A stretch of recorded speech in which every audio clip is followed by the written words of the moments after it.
যাদের নামাজ পড়ার সময় দুনিয়াবি চিন্তা মনে আসে বা নামাজে অমনোযোগী তৈরি হয়, তারা ভিডিওটি শেষ পর্যন্ত দেখার অনুরোধ রইল।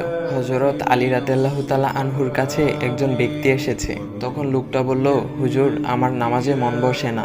নামাজে দাঁড়ালে আমার দুনিয়াবি নানা চিন্তা আসে। হুজুর, আমার এই নামাজ কি আল্লাহ তাআলা কবুল করবেন? তখন হযরত আলী রাদিয়াল্লাহু তাআলা আনহা বলেছেন, না, তোমার নামাজ কবুল হবে না। তখন লোকটা মনে অনেক কষ্ট নিয়ে চলে যাচ্ছেন। এমন সময় রাসূল সাল্লাল্লাহু আলাইহি ওয়াসাল্লাম এসে হযরত আলী রাদিয়াল্লাহু তাআলা আনহুকে জিজ্ঞাসা করলেন, ইয়া আলী, আপনার কাছে লোকটা কেন এসেছিল? এসে দেখি মন খারাপ করে চলে গেল। কেন, কি হয়েছে আমাকে বলুন। তখন আলী রাদিয়াল্লাহু তাআলা আনহু বলেন, তিনি আমার কাছে জানতে এসেছেন যে নামাজে দুনিয়াবি চিন্তা আসলে নামাজ হবে কিনা। আমি বলেছি, না, তোমার নামাজ কবুল হবে না। রাসূল সাল্লাল্লাহু আলাইহি ওয়াসাল্লাম তখন বলেন, ইয়া আলী, আপনাকে আমি একটা চাদর উপহার দিতে চাই, তবে একটা শর্ত আছে। আলী রাদিয়াল্লাহু তাআলা আনহু খুশি হয়ে বলেন, ইয়া রাসূলুল্লাহ, কি শর্ত তা বলুন, আমি আপনার সকল শর্ত মেনে নিব। বুঝতেই তো পারছেন রাসূল সাল্লাল্লাহু আলাইহি ওয়াসাল্লামের চাদর বলে কথা। তখন রাসূল সাল্লাল্লাহু আলাইহি ওয়াসাল্লাম বললেন, ইয়া আলী, আপনি যদি এই মুহূর্তে 2 রাকাত নামাজ একনিষ্ঠভাবে পড়তে পারেন দুনিয়াবি সকল চিন্তা দূর করে, তাহলে আমি আপনাকে সেই চাদরটি উপহার দেব। আলী রাদিয়াল্লাহু তাআলা আনহু বলেন, এটা তো সাধারণ ব্যাপার। আলী রাদিয়াল্লাহু তাআলা আনহু তখন নামাজে দাঁড়িয়ে গেলেন আর তিনি নামাজ পড়তে শুরু করলেন। এমন সময় তার মনের মধ্যে শুধু ভাবনা চিন্তা আসতে শুরু করলো, আচ্ছা, আমাকে যে রাসূল সাল্লাল্লাহু আলাইহি ওয়াসাল্লাম যে চাদরটা দিবেন, সেটা কি ফাতিমার চাদর নাকি রাসূল সাল্লাল্লাহু আলাইহি ওয়াসাল্লামের? আচ্ছা, চাদরখানা দেখতে কেমন হবে?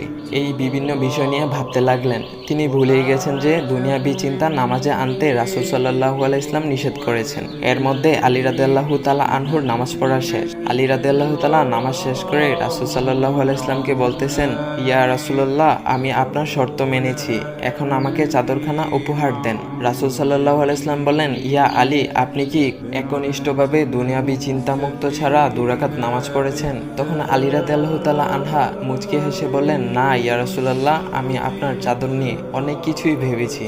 তখন রাসূল সাল্লাল্লাহু আলাইহি ওয়াসাল্লাম বলেন, ইয়া আলী, নামাজ তোমারও হয়েছে, আর তুমি যাকে নামাজ হবে না বলে ফতোয়া দিয়েছো, তার নামাজও আল্লাহ তাআলা কবুল করে নিয়েছেন। শোনো আলী, দুনিয়াবি চিন্তা দ্বারা নামাজ বাতিল হয় না, নামাজ মহান আল্লাহ তাআলা কবুল করে নেন। সকল ফরজ নিয়ম কানুন মেনে নামাজ পড়লে নামাজ হবে ইনশাল্লাহ। তবে আমাদের সকলের উচিত নামাজ আদায় করার সময় একমাত্র আল্লাহকে স্মরণ করে নামাজ আদায় করা। নামাজে দাঁড়ালে দুনিয়াবি চিন্তা মাথায় আসে, এটা শয়তানের একটা ফাঁদ।